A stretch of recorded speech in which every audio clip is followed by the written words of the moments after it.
વિશ્વમભાઈ, અમદાવાદનો દસકો છે અને રશ્મિ ગ્રુપ અમદાવાદ માટે શું નવું લાવ્યું છે? આવનારા 10 વર્ષની રશ્મિ ગ્રુપના શું પ્લાન છે અને અત્યારે કરણ ક્યાં ક્યાં પ્રોજેક્ટ ચાલે છે ને એ જણાવો.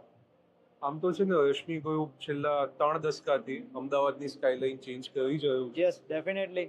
હવે જે સ્પીડે છેલ્લા 3 દશકાથી કામ કર્યું એ હવે નવા દશકામાં એક જ દશકામાં બધું કરી લેવું. શું વાત કરો છો? તમને આગળ જણાવું તો gift city, Bhubaneswar, Ambli T junction, Shilaj, Shaila, linking road, આ બધા જ લોકેશનમાં રશ્મિ ગ્રુપ એગ્રેસિવલી નવા પ્રોજેક્ટ્સ લાવવાનું પ્લાન કરી રહ્યું છે અને તમારો સપોર્ટ રહ્યો તો આમને આમ આગળ વધતા રહીશું. ડેફિનેટલી.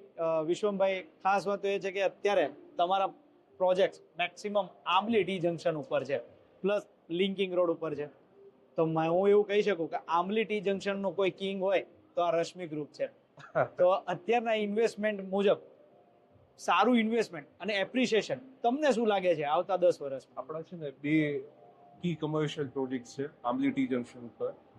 આજે એવું કહેવાય કે આના પછી હવે નવા કમર્શિયલ ડેવલપમેન્ટ્સ એ પોકેટમાં નથી આવવાના. કેમ? કે બધા આર્થરી અફોર્ડેબલ ઝોન છે. Right, perfect. એટલે આજે જેને ટી જંકશનમાં કમર્શિયલ સ્પેસ, શોરૂમ કે ઓફિસ કાંઈ બી લઈ લીધું તેને એપ્રિસિએશન તો નક્કી જ છે. સંજયભાઈ, રાઈટ રાઈટ રાઈટ.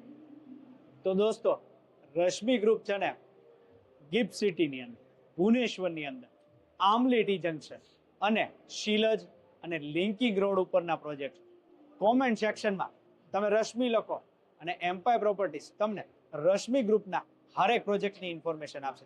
તમારે ઇન્વેસ્ટમેન્ટ કમર્શિયલમાં કરવું છે કે ગિફ્ટ સિટીમાં કરવું છે કે પછી લિંકિંગ રોડ ઉપર કરવું છે, આપણે કોમેન્ટ સેક્શનની અંદર તમે રશ્મિ લખો, અમે તમારી સાથે છીએ.